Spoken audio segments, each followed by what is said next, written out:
Good evening students, Channel Stray Lanchalo তোমালোকক সকলোকে স্বাগতম জনাইছো। আজি আমি আলোচনা কৰিম অনুশীলনী 2.2। ইয়াত কোৱা হৈছে প্ৰথম প্ৰশ্নটোত কি কৈছে চোৱা, দুটা সংখ্যা 5:7 অনুপাতত আছে। ডাঙৰ সংখ্যাটোতকৈ সৰু সংখ্যাটো 12 কম সংখ্যা দুটা উলিওৱা। আমাক সংখ্যা দুটা ডাইৰেক্টলি দি থোৱা হোৱা নাই, খালি কৈছে যে দুয়োটা সংখ্যা কিমান অনুপাতত আছে 5:7 অনুপাতত আছে। এতিয়া আমি ধৰি লৈছো যে এই অংকটো কৰিবলৈ আমি ধৰি লৈছো যে ইয়াত তোমালোকে চোৱা ধৰা হ'ল সংখ্যা দুটা কিমান বুলি ধৰিম, সিহঁতৰ অনুপাতটো কিমান বুলি কৈছিলে 5:7 বুলি কৈছিলে, হয় নাই? গতিকে আমি সংখ্যা দুটা কি বুলি ধৰিছো, এটা সংখ্যা তোমাৰ 5x বুলি ধৰিছো আৰু আনটো সংখ্যা তোমাৰ 7x বুলি ধৰিছো। সংখ্যা দুটা আমি কি বুলি ধৰিলো 5x আৰু 7x বুলি ধৰিলো। এতিয়া চোৱা ইয়াৰে তোমাৰ ডাঙৰ সংখ্যা কোনটো ওলাব, যিহেতু x ৰ লগত 7 ইয়াত মাল্টিপ্লাই হৈ আছে আৰু এইটো সংখ্যাত x ৰ লগত 5 মাল্টিপ্লাই হৈ আছে, গতিকে ডাঙৰ সংখ্যাটো কোনটো ওলাব, এইটো ওলাব। এতিয়া আমি কি কৰিম যে প্ৰশ্নমতে আমি কি লিখিম চোৱা, প্ৰশ্নমতে কোৱেশ্যনটোত কৈছে যে ইয়াত কৈছে চোৱা ডাঙৰ সংখ্যাটোতকৈ সৰু সংখ্যাটো 12 কম বুলি কৈছে। তাৰ মানে তুমি ডাঙৰ সংখ্যাটোৰ পৰা যদি 12 বিয়োগ কৰি দিয়া তেতিয়াহ'লে আমি কিমান পাম, সৰু সংখ্যাটো পাম, হয় নাই? গতিকে আমি ইয়াত কিমান লিখিম চোৱা, প্ৰশ্নমতে ডাঙৰ সংখ্যাটো আছিলে কিমান 7x, হয়নে? 7x ৰ পৰা যদি আমি 12 বিয়োগ কৰি দিওঁ তেতিয়াহ'লে আমি কিমান পাম 5x পাম। কি বুলি কৈছে, ডাঙৰ সংখ্যাটোতকৈ সৰু সংখ্যাটো 12 কম, গতিকে ইয়াত চোৱা ডাঙৰ সংখ্যাটোতকৈ 12 কমাই দিলে আমি 5x পাম। এতিয়া আমি সংখ্যা দুটা উলিয়াব পাৰিম। কেনেকৈ উলিয়াম চোৱা, ইয়াত তুমি এতিয়া এইটো এটা তোমাৰ ইকুৱেশ্যন এটা আহি গ'ল, ইয়াক তুমি সমাধান কৰিলে মানে তুমি x ৰ মানটো পাই যাবা, তাৰপিছত তুমি 5x আৰু 7x ৰ মান উলিয়াব পাৰিবা। ইয়াতে আমি কি কৰিম, 7x আছে, 5x টো যদি আমি লেফ্ট সাইডে লৈ গুচি আহোঁ -5x হ'ব, এইটো যদি আমি ৰাইট সাইডে লৈ যাওঁ +12 আহিব। এতিয়া এইটো কৰিলে মানে তুমি কিমান পাবা, 2x = 12 পালা, য'ত x ৰ মানটো কিমান আহিব 6 আহিব, হ'লনে? গতিকে আমি সংখ্যা দুটা কি পাম, গতিকে সংখ্যা দুটা কিমান হ'ব চোৱা, সংখ্যা দুটা হ'ব কিমান আহিব, এটা আহিব তোমাৰ 5 × 6 = 30 আৰু আনটো কিমান আহিব 7x মানে কিমান, 7 × 6 = কিমান আহিব 42, অৰ্থাৎ এটা সংখ্যা কিমান পালো 30 পালো আৰু আমি কিমান পালো 42 পালো। এইটো আছিলে আমাৰ ফাৰ্ষ্ট কুৱেশ্যনটো। এতিয়া আহিছো ছেকেণ্ড কুৱেশ্যনটোলৈ। ছেকেণ্ড কুৱেশ্যনটোত কি কৈছে মন কৰা, ইয়াত কৈছে যে তিনিটা ক্ৰমিক যুগ্ম সংখ্যাৰ যোগফল 48 বুলি কৈছে। সংখ্যাকেইটা তোমাক উলিয়াবলৈ কৈছে। কি কৈছে, তিনিটা ক্ৰমিক যুগ্ম সংখ্যা বুলি কৈছে, হয়নে? প্ৰথমতে আমি কোন তিনিটা যুগ্ম সংখ্যা ধৰিম তালৈ মন কৰিব লাগিব। ইয়াতে আমি লিখিছোঁ যে ধৰা হ'ল তিনিটা ক্ৰমিক যুগ্ম সংখ্যা আমি কি ধৰিম চোৱা, ইয়াত আমি এটা ধৰিছোঁ 2x, নেক্সটটো ধৰিছোঁ 2x + 2 আৰু নেক্সটটো ধৰিছোঁ 2x + 4 বুলি ধৰিছোঁ। কিয় আমি 2x বুলি ধৰিলোঁ, অকল x বুলি কেলৈ নধৰিলোঁ সেইটো তোমালোকে মন কৰিবা। চোৱা, অকল যদি আমি সংখ্যা তিনিটা যদি এনেদৰে ধৰিলোঁহেঁতেন, x ধৰিলোঁহেঁতেন, x + 1 ধৰিলোঁহেঁতেন, x + 2 ধৰিলোঁহেঁতেন, এনেকৈ তোমাৰ ধৰিলে ক্ৰমিক সংখ্যা হয়। কিন্তু ইয়াত কি হৈছে, এইকেইটা ক্ৰমিক সংখ্যা যুগ্ম সংখ্যা নহ'ব। কিয় নহ'ব তোমালোকে চোৱা, যদি xটো কি হয়, এটা চলকহে হয়, যদি x ৰ জেগাত আমি 1 মান বহাই দিওঁ তেতিয়াহ'লে ছেকেণ্ড সংখ্যাটো কিমান আহি যাব, 1 + 1 2 আহি যাব, থাৰ্ডটো কিমান আহি যাব 1 + 2 3 আহিলে। এতিয়া চোৱা 1 2 3 এই তিনিটা সংখ্যা যুগ্ম সংখ্যাটো নহয়, অকল ইয়াত যুগ্ম সংখ্যা 2 হে আহিলে, এতিয়া বাকী দুটাটো যুগ্ম সংখ্যা নাহিলে। গতিকে আমি কি ধৰিছোঁ যে আমি এইটো অকল x ধৰিব নোৱাৰোঁ, আমি ইয়াৰ লগত কি মাল্টিপ্লাই কৰি ৰাখিম, আমি 2 এটা মাল্টিপ্লাই কৰি ৰাখিম। এতিয়া যদি তুমি 2 মাল্টিপ্লাই কৰি ৰাখা তেতিয়াহ'লে কিমান আহি যাব চোৱা, x ৰ মান তুমি যদি 1 লোৱা 1 × 2 কিমান আহিব 2 আহিব। যদি x ৰ মান তুমি 2 লোৱা কি আহিব 2 × 2 4 আহিলে। যদি x ৰ মান তুমি 3 লোৱা 2 × 3 6 আহিলে। তাৰমানে x ৰ মান তুমি যিয়ে নোলোৱা কিয় যদি 2ৰে মাল্টিপ্লাই কৰা তেতিয়াহ'লে প্ৰতিটো সংখ্যাই কি আহিব, যুগ্ম সংখ্যা আহি যাব, হয়নে? গতিকে আমি প্ৰথম সংখ্যাটো কি লৈছোঁ 2x বুলি লৈছোঁ। এইটো আমি যুগ্ম সংখ্যা বুলি ক'লে প্ৰথম সংখ্যাটো আমি 2x বুলি ল'ম, হ'ল। তাৰ পাছত এতিয়া চোৱা, ক্ৰমিক বুলি কোৱাৰ কাৰণে আমি কি যাব লাগিব, চিৰিয়েলি যাব লাগিব। তাৰমানে ইয়াতে তোমাৰ চোৱা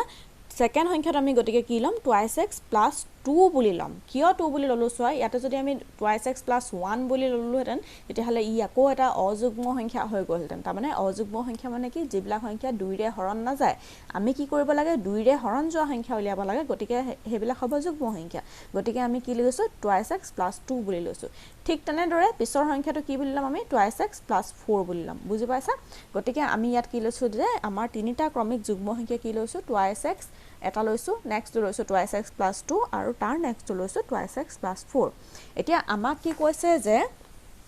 তিনিটা ক্ৰমিক যুগ্ম সংখ্যাৰ যোগফল 48 তাৰ মানে তোমাৰ এই গুটেই কেইটা সংখ্যাৰ যোগফল কিমান হ'ব 48 হ'ব গতিকে আমি প্ৰশ্ন মতে কি লিখিম যে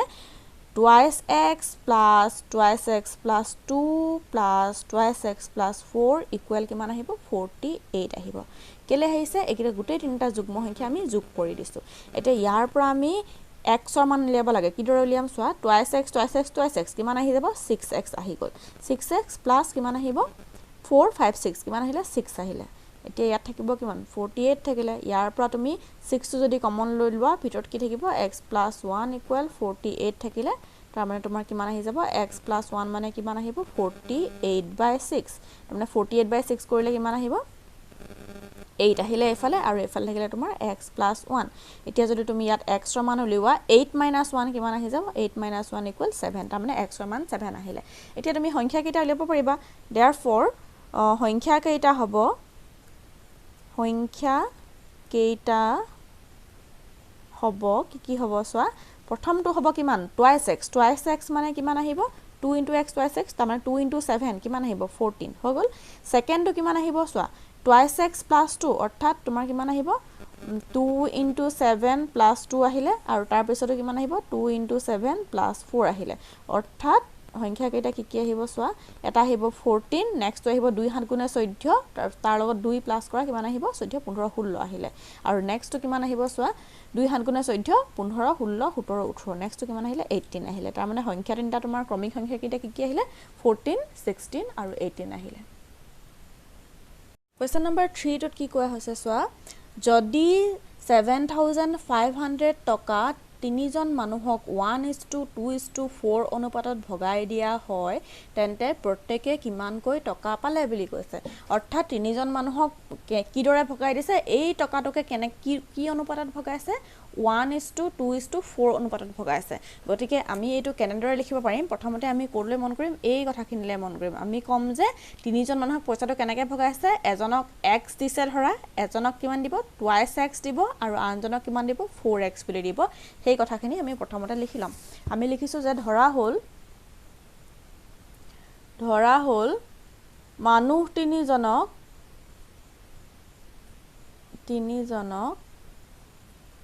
তিনিজনক টকা দিয়া হল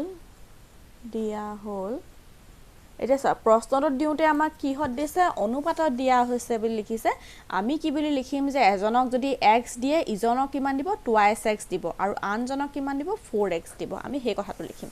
টকা দিয়া হল কি দৰে দিয়া হল চোৱা x দিলে এজনক ইজনক দিলে twice x আৰু আনজনক কিমান দিলে 4x বুলি দিলে 4x টকা দিলে হৈ গল না এতিয়া কি কৈছে যে তোমাৰ প্ৰত্যেককে কিমান টকাকৈ পালে বুলি সুধিছে এতিয়া প্ৰত্যেকে কিমান টকাকৈ পালে বুলি ক'লে মানে প্ৰথমতে আমি ইয়াৰ পৰা এইখিনি আমি যিমানখিনি লিখিলো ইয়াৰ পৰা আমি কি উলিয়াই ল'ব লাগিব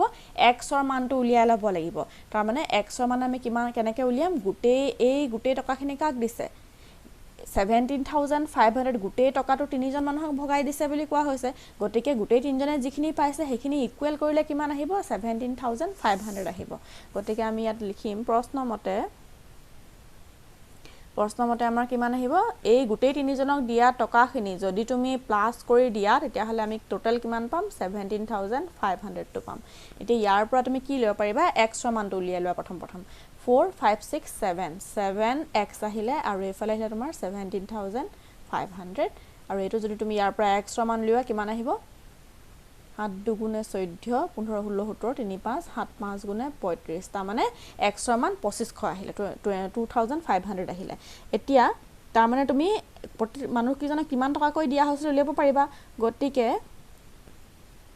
মানুহ মানুহ 3 জনক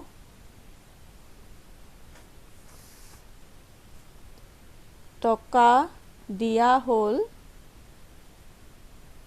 হ'ল প্ৰত্যেককে কিমান কৈ দিয়া হ'ল চোৱা প্ৰথম জনক কিমান দিলে 25 টকা 2500 টকা দিলে দ্বিতীয় জনক কিমান দিলে 2 * 2500 টকা দিলে আৰু তৃতীয় জনক কিমান দিলে 4 * 2500 টকা দিলে অৰ্থাৎ কিমান টকা কৈ দিলে এজনে পালে 2500 টকা নেক্সট জনে পালে কিমান 2500 * 2 কিমান পাব 5000 আৰু ইজনে পালে কিমান 10000 হলনে এতিয়া তুমি হয় না নহয় চাবলৈ গুটেই কি টকা প্লাস কৰি দিয়াচোন কিমান আহিব 10000 + 5000 + 2500 কিমান আহিলে 10 ৰ লগত 5 প্লাস কৰা 15000 হল 15 16 17 17500 আহিলে নহয় গটিকে ইমান টকা কৈ প্ৰত্যেকজনকে ভাগ কৰি দিলে বুজি পাইছা আটাই এতিয়া হৈছে 4 নম্বৰ কোৱেশ্চনটো 4 নম্বৰ কোৱেশ্চনটো কি কৈছে চোৱা এখন আয়তাকাৰ খেলপথাৰৰ পৰিসীমা 280 মিটাৰ বুলি দিয়া হৈছে আৰু ইয়াৰ দিশ প্ৰস্থৰ দুগুণতকৈ 2 মিটাৰ বেছি বুলি কৈছে কোৱেশ্চনটো তোমাৰ শুনিবলৈ অলপ দীঘল হ'ব পাৰে কিন্তু কৰিবলৈ বহুত সহজ তোমালোকে ইয়াতে চোৱা প্ৰথমতে আমি পৰিসীমাৰ কাৰণে যেটো আমি ফৰ্মুলা জানো হেতুবাৰ মনত পেলাই লম আৰু তাৰ পাছত চোৱা দিশ প্ৰস্থৰ দুগুণতকৈ 2 মিটাৰ বেছি বুলি কৈছে আমি দিশ কিমান হয় আৰু প্ৰস্থ কিমান হয় হেতু আমি উলিয়াম কেনেদৰে উলিয়াম চোৱা কোৱেশ্চন নম্বৰ 4 ত কৈছে ধৰা হ'ল প্ৰথমতে কোনটো বেছি হেতু চোৱা ইয়াতে চোৱা কি কৈছে দিশ প্ৰস্থৰ দুগুণতকৈ 2 মিটাৰ বেছি বুলি কৈছে তাৰমানে দিশটো বেছি বুলি কৈছে গতিকে প্ৰস্থটো আমি কিমান বুলি লৈ লম প্ৰস্থটো আমি x বুলি লৈ লম হলনে গতিকে আমি লিখিছো যে ধৰা হ'ল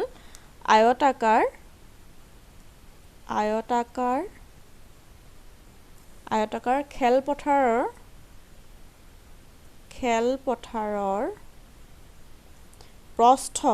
প্ৰস্থ আমি ধৰি লৈছো যে x বুলি ধৰিছো আৰু দিশ গতিকে কিমান আহিব প্ৰস্থ যদি x হয় দিশ কিমান আহিব চোৱা দিশ কিমান বুলি কৈছে প্ৰস্থৰ দুগুণতকৈ বুলি কৈছে প্ৰস্থ যদি আমি x লওঁ দিশ কিমান ল'ব লাগিব twice x ল'ব লাগিব হলনে দিশ প্ৰস্থৰ দুগুণতকৈ তাৰমানে twice x তকৈ কিমান বেছি আৰু 2 বেছি বুলি কৈছে গতিকে আমি লিখিম যে প্ৰস্থৰ দুগুণতকৈ প্ৰস্থৰ দুগুণ কৰিলে কিমান আহিব twice x আহিলে তাতকৈ কিমান বেছি 2 মিটাৰ বেছি গতিকে আমি কিমান বুলি লৈছো যে প্ৰস্থ যদি x মিটাৰ হয় তেতিয়া হলে আমি দিশ কিমান লৈছো দিশ twice x + 2 মিটাৰ বুলি লৈছো এটো বুজি পাইছা আটাই কি কৈছো যে ইয়াতে চোৱা আকবাৰ কৰিছো চোৱা ইয়াৰ দিশ প্ৰস্থৰ দুগুণতকৈ 2 মিটাৰ বেছি তাৰ মানে কি দিশটো বেছি প্ৰস্থটো কম গতিকে প্ৰস্থটো আমি কিমান বুলি লৈছো প্ৰস্থ আমি লৈছো x মিটাৰ বুলি লৈছো আৰু দিশ কিমান লম প্ৰস্থৰ দুগুণ তাৰ মানে twice x তাতকৈ 2 মিটাৰটা বেছি গতিকে +2 মিটাৰ বুলি লিখিছো এতিয়া আমি কি জানো যে আয়তাকাৰ খেলপথাৰৰ পৰিসীমা কিমান দিয়া হৈছে 280 মিটাৰ দিয়া হৈছে আয়তাকাৰ খেলপথাৰৰ পৰিসীমা 280 মিটাৰ বুলি দিয়া হৈছে এতিয়া আয়তাকাৰ খেলপথাৰৰ পৰিসীমাৰ কাৰণে ফৰ্মুলা কি আহে যে তোমাৰ 2 * দিশ পূৰণ প্ৰস্থ এটো আহিছে আয়তাকাৰ পৰিসীমাৰ কাৰণে ফৰ্মুলা এটো তোমালোকে মনত ৰাখি থবা এটো কিমান দিয়া হৈছে 280 বুলি দিয়া হৈছে হয়নে গতিকে ইয়াতে আমি কি লিখিম প্ৰথমতে দিশ পূৰণ প্ৰস্থ বুলি আমি লিখি লৈছো আৰু 280 এটো এফালে থাকিলে মাল্টিপ্লাই হৈ আছে যদি ইকুৱেল চিনৰ ৰাইট সাইডত গুচি যায় তেতিয়া হলে কি হৈ যাব ডিভাইড হৈ যাব এতিয়া দিশ আমি কিমান বুলি লৈছো চোৱা twice x + 2 বুলি লৈছো এটো সৰি এটো প্লাস আহি যাব এটো মনত ৰাখিবা এটো প্লাস আহিব দেই ভুল হৈ গৈছে এটা চোৱা দিশ প্লাস প্ৰস্থ আহিলে এতিয়া চোৱা দিশ আমি কিমান বুলি লৈছো twice x + 2 বুলি লৈছো আৰু প্ৰস্থ কিমান আছে অকল x বুলি আছে আমি গুটে কিটা প্লাস কৰি দিছো এফালে আহিব তোমাৰ 2 2 280 কেবাৰ যাব 140 টাইমছ যাব হলনে তাৰপিছত এতিয়া তুমি এটো চোৱা ইয়াৰ পৰা তুমি যদি ভ্যালুটো লিওৱা কিমান আহি যাব twice x + 2 আহিলে twice x + 2 = 140 আহিলে ইয়াৰ পৰা যদি তুমি twice x ৰ মান উলিওৱা কিমান আহিব 138 আহিলে আৰু ইয়াৰ পৰা x ৰ মান উলিয়ালে কিমান আহি যাব 3 4 * 12 1 8 46 আহিলে অৰ্থাৎ তোমাৰ খেলপথাৰখনৰ দিশ কিমান আহিব চোৱা টুৱাইছ এক্স প্লাছ 2 ইয়াৰ লগত তুমি 2 ইনটু 46 প্লাছ 2 কৰা কিমান আহিব 2 6 গুণে 12 12 তাৰপিছত 2 বহিব 1 কৰিব 2 6 গুণে কেনে 9 92 আহিলে হয়নে এইটো কৰিছোৱা 2 6 গুণে 12 2 বহিব 1 কৰিব 2 6 গুণে কেনে 92 আহিলে 92 প্লাছ 2 কিমান আহিব 94 আহিলে এইটো আহিব তোমাৰ 94 মিটাৰ 94 মিটাৰ আহিলে আৰু প্ৰস্থ কিমান আহিব চোৱা প্ৰস্থ তুমি ইয়াৰ 46 মিটাৰ আহিব প্ৰস্থ আহিব 46 মিটাৰ আহিলে এইকিটা আসলে আনসাৰ এটা বুজি পাইছা